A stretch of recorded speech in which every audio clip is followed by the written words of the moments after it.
Voter ലിസ്റ്റിൽ നിന്ന് എങ്ങനെ പേരുകൾ അപ്രത്യക്ഷമാകുന്നു എന്ന വിഷയമാണ് നമ്മളിന്ന് ചർച്ച ചെയ്യുന്നത്. ഇതൊരു അത്ഭുതകരമായിരിക്കുന്ന ഒരു സംഭവമായിട്ട് തന്നെയാണ് വിലയിരുത്തുന്നത്. പലർക്കും ഈ വിഷയത്തെക്കുറിച്ച് കൃത്യമായിരിക്കുന്ന ഒരു അറിവില്ല എന്നുള്ളതൊരു യാഥാർത്ഥ്യമാണ്.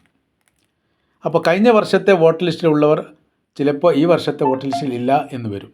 2002 2004 ഉണ്ടാവില്ല, 2004 2006 ഉണ്ടാവില്ല. അങ്ങനത്തെ കുറേ സങ്കീർണമായിരിക്കുന്ന വിഷയങ്ങളുണ്ട്. അത് എങ്ങനെ വരുന്നു എന്നതിനെക്കുറിച്ച് മാറിപ്പോകുന്ന വോട്ടർമാർക്ക് അല്ലെങ്കിൽ അപ്രത്യക്ഷരാകുന്ന വോട്ടർമാർക്ക് അറിയില്ല. പല ആളുകളും മരണപ്പെട്ടവരായിട്ട് പോലും റിപ്പോർട്ട് ചെയ്യുന്നുണ്ട്. മരണപ്പെട്ടവർ ഞങ്ങൾ മരണപ്പെട്ടിട്ടില്ല എന്ന് തെളിയിക്കുന്ന പല സമരങ്ങളും നമ്മൾ കണ്ടതാണ്. ഏതാനും ആഴ്ചകൾക്ക് മുമ്പ്, ഏതാനും ദിവസങ്ങൾക്ക് മുമ്പ് കളക്ടർ ഓഫീസിൽ നടന്ന കാര്യങ്ങൾ അങ്ങനെയായിരുന്നു. മരണപ്പെട്ട ലിസ്റ്റ്, മരണപ്പെട്ടിട്ടില്ല എന്ന് തെളിയിക്കും, ഞങ്ങൾ ജീവിച്ചിരിപ്പുണ്ട്, വോട്ടർ ലിസ്റ്റിൽ പേരില്ല. അങ്ങനത്തെ കുറേ വിഷയങ്ങൾ. ചില വോട്ടർ ലിസ്റ്റിലുള്ളവർ ഈ അവർ നിൽക്കുന്ന സ്ഥലത്തുനിന്ന് മറ്റ് പഞ്ചായത്തിലേക്കോ മറ്റു വാർഡിലേക്കോ മാറുന്ന അങ്ങനത്തെ സംഭവങ്ങളും പലതും പലതരത്തിൽ റിപ്പോർട്ട് ചെയ്ത് ഒരു മാനസിക പ്രയാസം ഉണ്ടാകുന്നൊരു സ്ഥിതിയിലേക്ക് യഥാർത്ഥത്തിൽ ചില വിഷയങ്ങളൊക്കെ എത്താറുണ്ട്. യഥാർത്ഥത്തിൽ ഈ വോട്ടർ ലിസ്റ്റും ഈ ഐഡൻറ്റി കാർഡും അതുമായിട്ട് ബന്ധപ്പെട്ടത് വളരെ ഗൗരവമുള്ള വിഷയമാണ് എന്ന് മനസ്സിലാകുന്നത് ഈ അടുത്ത കാലത്താണ്. SIR ഒക്കെ വന്നതിന് ശേഷം, അതിനുശേഷമാണ് യഥാർത്ഥത്തിൽ ഇതൊരു ഗൗരവമായിരിക്കുന്ന വിഷയമാണ് എന്ന് മനസ്സിലാകുന്നത്. പ്രത്യേകിച്ച് പ്രവാസികളെ സംബന്ധിച്ചിടത്തോളം ഈ കാര്യത്തിൽ യാതൊരു താല്പര്യവുമില്ലാത്തവരും വോട്ടർ ലിസ്റ്റിൽ പേര് ചേർക്കാൻ തീരെ മെനക്കെടാത്തവരാണ്. ഐഡൻറ്റി കാർഡ് ഇല്ലാത്ത ഇഷ്ടം പോലെ പ്രവാസികളുണ്ട്, നമുക്കറിയാം. ഇപ്പോൾ പ്രവാസിയുമായിട്ട് ബന്ധപ്പെട്ട വിഷയവും വളരെ സങ്കീർണമായിട്ട് നിൽക്കുകയാണ്. കാര്യം എന്ന് പറഞ്ഞാൽ ഏറ്റവും കൂടുതൽ വോട്ടർ ലിസ്റ്റിൽ പേരില്ലാത്തവർ പ്രവാസികളാണ്. 25-30 വർഷം വിദേശത്ത് ജോലി ചെയ്ത ആൾക്കാർക്ക് ഐഡൻറ്റി കാർഡും വോട്ടർ ലിസ്റ്റിൽ പേരും ഇല്ലാത്തത് ഇത്രയും ഈ ജീവിതത്തിൽ ഇതുവരെ വോട്ട് രേഖപ്പെടുത്താത്ത പ്രവാസികൾ പോലും കണ്ടെത്താൻ വേണ്ടി സാധിക്കും. ഇപ്പോൾ അവരൊക്കെ വെപ്രാളത്തിൽ ഏതെങ്കിലും തരത്തിൽ വോട്ടർ ലിസ്റ്റിൽ പേരുണ്ടാവണം, ചിലപ്പോൾ അത് പൗരത്വമായിട്ട് ബന്ധപ്പെട്ട വിഷയത്തിലേക്ക് വരാൻ സാധ്യത ഉണ്ട് എന്ന് പറഞ്ഞപ്പോഴാണ് ഇതിന് ഒരു ബോധമുണ്ടായി. വോട്ടർ ലിസ്റ്റ് നമ്മൾ വോട്ട് ചെയ്താലും ഇല്ലെങ്കിൽ ലിസ്റ്റിൽ പേര് വരാമെന്നുള്ളത് നിർബന്ധമായിരിക്കുന്ന കാര്യമാണ് എന്നുള്ളത്. അതുകൊണ്ട് ഈ വിഷയത്തിൽ പ്രത്യേകം ശ്രദ്ധിക്കേണ്ടത് പ്രവാസി വോട്ടർമാരാണ്. അവർ ഈ കാര്യം ശ്രദ്ധിച്ചിട്ടില്ലെങ്കിൽ വലിയ പ്രയാസത്തിലേക്ക് ഒരുപക്ഷെ എത്താൻ സാധ്യതയുണ്ട്. അപ്പോൾ അത്തരം ആളുകൾ, നമ്മൾ മുമ്പ് പറഞ്ഞിട്ടുണ്ട്, 6A ഫോം ഉപയോഗിച്ചിട്ട് വോട്ടുണ്ടാക്കണം. ആ വോട്ട് ഓൺലൈനായിട്ട് ഇപ്പോൾ ഉണ്ടാക്കാൻ വേണ്ടി പറ്റുന്നതാണ്. ഇലക്ഷൻ കമ്മീഷൻ്റെ സൈറ്റിൽ കയറിയാൽ അതെങ്ങനെ ഉണ്ടാക്കാൻ പറ്റും എന്നുള്ളതിനെക്കുറിച്ച് നമ്മൾ വിശദമായിട്ട് വീഡിയോ ചെയ്തിട്ടുണ്ട്. അപ്പോൾ അതനുസരിച്ചിട്ട് എന്ത് ചെയ്യണം, അവർ വോട്ടർ ലിസ്റ്റ് നിർബന്ധമായിട്ട് പേരുണ്ടാക്കണം എന്നുള്ളത് നമ്മുടെ ഭാവി മുന്നോട്ടുള്ള ജീവിത രീതിയുമായിട്ട് ബന്ധപ്പെട്ട് പ്രധാനമുള്ള വിഷയമാണ്. അത് ഉണ്ടാക്കാൻ കഴിയാത്തവർ, ഏതെങ്കിലും തരത്തിൽ ഉണ്ടാക്കാൻ സാധിക്കാത്ത ആരെങ്കിലും ഉണ്ടെങ്കിൽ ഡിസ്ക്രിപ്ഷനിൽ ഒരു നമ്പർ കൊടുക്കുന്നുണ്ട്. ആ നമ്പറിൽ ബന്ധപ്പെട്ട് കഴിഞ്ഞാൽ അവർ നിങ്ങൾക്ക് ഉണ്ടാക്കി തരുന്നതാണ്. സംശയ കാര്യങ്ങളൊന്നും അവർ കോൾ ചെയ്താൽ എടുത്തോളണമെന്നില്ല. പക്ഷേ നിങ്ങൾ വാട്സപ്പിൽ ബന്ധപ്പെട്ടാൽ ആ കാര്യങ്ങൾ അവരോട് പറയുന്ന സമയത്ത് അവരത് ക്ലിയറാക്കി തരും. അവർ ഫ്രീ സർവീസ് അല്ല, അവർ ഈ ജോലി ചെയ്യുന്നവരാണ്, പൈസ കൊടുക്കേണ്ടത് എത്ര എന്നുള്ളതൊക്കെ അവരോട് ചോദിച്ചാൽ അവർ പറഞ്ഞു തരും. ഓക്കെ, നമ്മൾ പറയുന്നത് വോട്ടർ ലിസ്റ്റിൽ നിന്ന് അപ്രത്യക്ഷമാകുന്ന വിഷയവുമായിട്ട് ബന്ധപ്പെട്ടാണ്. 2 തിരഞ്ഞെടുപ്പ് കമ്മീഷൻ ഇവിടെ പ്രവർത്തിക്കുന്നുണ്ട്. ഒന്ന് കേന്ദ്ര തിരഞ്ഞെടുപ്പ് കമ്മീഷൻ. കേന്ദ്ര തിരഞ്ഞെടുപ്പ് കമ്മീഷനാണ് നിയമസഭാ തിരഞ്ഞെടുപ്പും ലോക്സഭാ തിരഞ്ഞെടുപ്പും നിയന്ത്രിക്കുന്നത്. അത് അവരുടെ അണ്ടറിൽ പെട്ടതാണ്. പിന്നീട് സംസ്ഥാന തിരഞ്ഞെടുപ്പ് കമ്മീഷനുണ്ട്. അതാണ് പഞ്ചായത്ത്, മുനിസിപ്പാലിറ്റി, കോർപ്പറേഷൻ, ജില്ലാ പഞ്ചായത്ത്, ബ്ലോക്ക് പഞ്ചായത്ത്, ഗ്രാമപഞ്ചായത്ത് ഈ തിരഞ്ഞെടുപ്പുമായിട്ട് ബന്ധപ്പെട്ട കാര്യങ്ങൾ നിയന്ത്രിക്കുന്നത്. ഇത് രണ്ടും 2 വോട്ടർ ലിസ്റ്റാണ്. ഇത് മൂന്ന് വോട്ടർ ലിസ്റ്റാണ്. മൂന്ന് വോട്ടർ ലിസ്റ്റാണ്. ആ 3 വോട്ടർ ലിസ്റ്റിലും പേരുണ്ടെങ്കിലേ 3 വോട്ട് ചെയ്യാൻ പറ്റൂ. ഒന്നും തമ്മിൽ മാറ്റം ഉണ്ടാവും. കാരണം കൂട്ടിച്ചേർക്കലും വെട്ടിക്കുറക്കലും സാധാരണഗതിയിൽ ഉണ്ടാവാറുണ്ട്. എങ്ങനെയാണ് ഈ കൂട്ടിച്ചേർക്കുന്നതിനെ പറ്റി പറയുന്ന സമയത്ത് 18 വയസ്സ് പ്രായപൂർത്തിയാകുന്ന എല്ലാ ഇന്ത്യൻ പൗരർക്കും വോട്ട് ചെയ്യാനുള്ള അവകാശമുണ്ട്. അപ്പോൾ ഒരു നിശ്ചിത സമയം, ആ പീരീഡ് കണക്കാക്കും. ഓരോരോ ഇലക്ഷൻ വരുന്ന സമയത്ത് ഇപ്പോഴത്തെ പീരീഡ് കണക്കാക്കുന്നത് 2025 ജനുവരി മാസം 1-ാം തീയതി 18 വയസ്സ് പൂർത്തിയാകുന്ന ആളുകൾക്ക്, വോട്ടില്ലാത്തവർക്ക് ഇപ്പോൾ നമുക്ക് അക്ഷയ പോയാൽ വോട്ടുണ്ടാക്കാൻ വേണ്ടി പറ്റും. അതൊരു പീരീഡാണ്. 2027 ഇപ്പോൾ ഒരു തെരഞ്ഞെടുപ്പ് വരികയാണെങ്കിൽ 2027 ആയിരിക്കും മാനദണ്ഡം. 2023 തെരഞ്ഞെടുപ്പ് കഴിഞ്ഞിട്ടുണ്ടെങ്കിൽ 2023 ജനുവരി 1 ആയിരിക്കും മാനദണ്ഡം. അങ്ങനെയാണ് വോട്ടർ പട്ടികയിൽ പുതിയ ആളുകളെ ചേർത്തുകൊണ്ടിരിക്കൽ.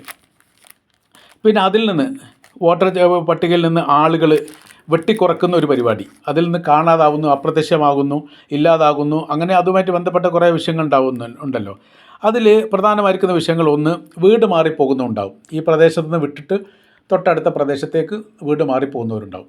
അത് സൂചനയുടെ അടിസ്ഥാനത്തിലോ മനസ്സിലാക്കിയതിൻ്റെ അടിസ്ഥാനത്തിലോ അത് ഓട്ടോമാറ്റിക് എന്നല്ല, അവിടുത്തെ BLOമാർ പറഞ്ഞതിൻ്റെ അടിസ്ഥാനത്തിലായിരിക്കും അവർ ഈ ഭാഗത്തു നിന്ന് അവർ വെട്ടും.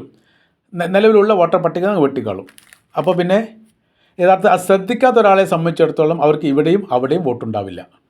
അപ്പോൾ യഥാർത്ഥത്തിൽ നിയമപരമായിട്ട് അത് ചെയ്യേണ്ടത്, ഒരു ആളുടെ വോട്ട് ഒരു വോട്ടർ പട്ടികയിൽ നിന്ന് വെട്ടുകയാണെങ്കിൽ അയാളോട് സമ്മതം ചോദിച്ച് അയാളുമായിട്ട് ഡിസ്കസ് ചെയ്തതിന് ശേഷം വേറൊരു വോട്ടർ പട്ടികയിൽ ഉണ്ട് എന്ന് ഉറപ്പ് വരുത്തിയതിന് ശേഷം മാത്രമേ വെട്ടാവൂ എന്നാണ് നിയമം. പലരും അത് പാലിക്കുന്നില്ല. അതുകൊണ്ടാണ് ഈ കൂടുതൽ ആളുകളും ഇങ്ങനത്തെ ഒരു വിഷയത്തിൽ കുടുങ്ങുന്നത് എന്നുള്ളത്. രണ്ടാമത്തത് മരണവുമായിട്ട് ബന്ധപ്പെട്ട കാര്യങ്ങൾ വോട്ടർ ലിസ്റ്റിൽ വെട്ടും. ചിലപ്പോൾ മരിച്ചു എന്ന് പറയപ്പെടുന്ന ആളായിരിക്കില്ല വെട്ടിപ്പോവുക, ചിലപ്പോൾ അങ്ങോട്ടും ഇങ്ങോട്ടും മാറാറുണ്ട്. അങ്ങനെ സംഭവങ്ങൾ നടക്കാറുണ്ട്. പിന്നെ വിവാഹം കഴിക്കുന്നവരുമായിട്ട് ബന്ധപ്പെട്ട്, വിവാഹം കഴിച്ചു കഴിഞ്ഞാൽ പിന്നെ ഭർത്താവിൻ്റെ വീടുമായിട്ട് ബന്ധപ്പെട്ടാണ് വോട്ടുണ്ടാവുക. അങ്ങനെയാണ് അതിൻ്റെ രീതികൾ. അപ്പോൾ വിവാഹം കഴിച്ച് കൊണ്ടുപോയിട്ട് അപ്പുറത്തെ വോട്ടർ ലിസ്റ്റിൽ നിർബന്ധമായിട്ട് ചേർക്കാൻ ചില താമസം ഉണ്ടാവും. ചിലപ്പോൾ താല്പര്യമില്ലെങ്കിൽ എന്തുണ്ടാവും അറിയാം, ഇവിടെയും അവിടെയും വോട്ടില്ലാത്ത വിഷയം വരും. അപ്പോൾ പിന്നെ അവിടെ വെട്ടിച്ചേർക്കേണ്ട ഒരു വിഷയങ്ങൾ വരും. പിന്നെ BLOമാരുടെ വിഷയം എന്ന് പറഞ്ഞാൽ, BLOമാർക്ക് എല്ലാ ആളെയും കൃത്യമായ രീതിയിൽ മനസ്സിലാക്കിക്കൊള്ളുന്നത്, ഒരു ബൂത്തിലെ അല്ലെങ്കിൽ ഒരു വാർഡുമായിട്ട് ബന്ധപ്പെട്ട എല്ലാ വീട്ടിലെയും എല്ലാ ആളുകളും കൃത്യമായ രീതിയിൽ മനസ്സിലാകാത്തൊരു വിഷയം ഉണ്ടാവും. വോട്ടർ ലിസ്റ്റ് എടുത്ത് പഠിക്കാൻ, അത് മനസ്സിലാക്കാൻ തന്നെ യഥാർത്ഥത്തിൽ ഒരു വർഷമൊക്കെ എടുക്കും. ഒരു വോട്ടർ ലിസ്റ്റ് എടുത്തിട്ട് ഒരു പുതിയൊരു BLO പഠിച്ചു വരണമെങ്കിൽ വല്ലാതെ പ്രയാസം വരും, ഒരുപാട് സമയമെടുക്കും. ഇതിൽ ഏറ്റവും കൂടുതൽ ഇതേക്കുറിച്ച് അറിയുന്നവർ രാഷ്ട്രീയ പാർട്ടിക്കാരാണ്. രാഷ്ട്രീയ പാർട്ടിക്കാർ കൃത്യമായി ഇതിൽ അറിയുന്നത് കൊണ്ട് എതിർ പാർട്ടിക്കാരാണെങ്കിൽ അവരുടെ വോട്ട് തള്ളാൻ വേണ്ടിയിട്ട് വലിയ ശ്രമം നടക്കും. അപ്പോൾ അങ്ങനെയും ഒരുപാട് സംഭവങ്ങൾ നടക്കുന്നുണ്ട്. പല പഞ്ചായത്തുകളിലും പല വാർഡുകളിലും നടക്കുന്ന സംഭവത്തിൽ ഏറ്റവും പ്രധാനപ്പെട്ടത് ഇതൊക്കെ തന്നെയാണ്. എതിർ പാർട്ടിക്കാർ ഒഴിവാക്കും. അപ്പോൾ ഇവിടെയും അവിടെയും ഇല്ലാത്തൊരു സ്ഥിതി വരും. യഥാർത്ഥത്തിൽ കൃത്യമായ രീതിയിൽ അതിൻ്റെ രീതി നോക്കുകയാണെങ്കിൽ, ഇലക്ഷൻ കമ്മീഷൻ നിർദ്ദേശം നോക്കുകയാണെങ്കിൽ, മറ്റൊരു വോട്ടർ പട്ടികയിൽ ഉണ്ടെങ്കിൽ മാത്രമാണ് ഈ വോട്ടർ പട്ടികയിൽ നിന്ന് വെട്ടേണ്ടത്. ഇരട്ട വോട്ട് ഒരിക്കലും പാടില്ല, നിയമവിരുദ്ധമാണ്. 2 വോട്ടർ പട്ടികയിൽ പേരുണ്ടാവാൻ പാടില്ല. പക്ഷേ 2 വോട്ടർ പട്ടികയിലും പേരില്ലാത്തൊരു സ്ഥിതിയും ഉണ്ടാവാൻ പാടില്ല. അപ്പോൾ അങ്ങനത്തെ സ്ഥിതി പല രീതിയിലും ഉണ്ടാവാറുണ്ട്. അതായത് ഈ BLOമാരുടെ അശ്രദ്ധ മൂലവും രാഷ്ട്രീയ പാർട്ടികളുടെ ഇടപെടൽ മൂലവും വീടും ചുറ്റുപാടും അറിയാത്തത് കൊണ്ടും ജനങ്ങൾ അശ്രദ്ധരായതുകൊണ്ടും ജനങ്ങൾ ഈ കാര്യം ശ്രദ്ധിക്കാത്തത് കൊണ്ടാണ് ഏറ്റവും പ്രധാനപ്പെട്ട വിഷയം. ഓരോരോ വോട്ടർ ലിസ്റ്റ് വരുന്ന സമയത്തും നമുക്കത് പരിശോധിക്കാൻ വേണ്ടി കൃത്യമായിരിക്കുന്ന രീതികളുണ്ട്. അത് നമുക്ക് ഈ ഇലക്ഷൻ കമ്മീഷൻ്റെ സൈറ്റിൽ കയറിയാൽ അത് കൃത്യമായി നമുക്ക് അറിയാൻ പറ്റും, കാണാൻ വേണ്ടി പറ്റും. പരിശോധിക്കാൻ വേണ്ടിയിട്ട് അതിൽ സൈറ്റിൽ കയറി കഴിഞ്ഞാൽ നമ്പർ അടിച്ച് നോക്കാനുള്ള എല്ലാ സംവിധാനവും എല്ലാ ഓപ്ഷനുകളും ഉണ്ട്. അപ്പോൾ അതോടൊപ്പം തന്നെ ഈ PDF ഫയൽ തന്നെ അതിൽ കാണാൻ വേണ്ടി പറ്റും. ഇനി അത് കിട്ടുന്നില്ലെങ്കിലോ പഞ്ചായത്ത് തിരഞ്ഞെടുപ്പുമായിട്ട് ബന്ധപ്പെട്ടാണെങ്കിൽ നമ്മൾ പഞ്ചായത്ത് സെക്രട്ടറിയെ സമീപിക്കാവുന്നതാണ്. എന്നിട്ട് കിട്ടുന്നില്ല നമ്മൾ വിവരാവകാശം കൊടുത്തിട്ട് അപേക്ഷിക്കാവുന്നതാണ്. അത് നിയമസഭയാണെങ്കിലും പാർലമെൻ്റ് ആണെങ്കിലും ഒക്കെ പരിശോധിക്കാനുള്ള എല്ലാ സംവിധാനവും ഉണ്ട്.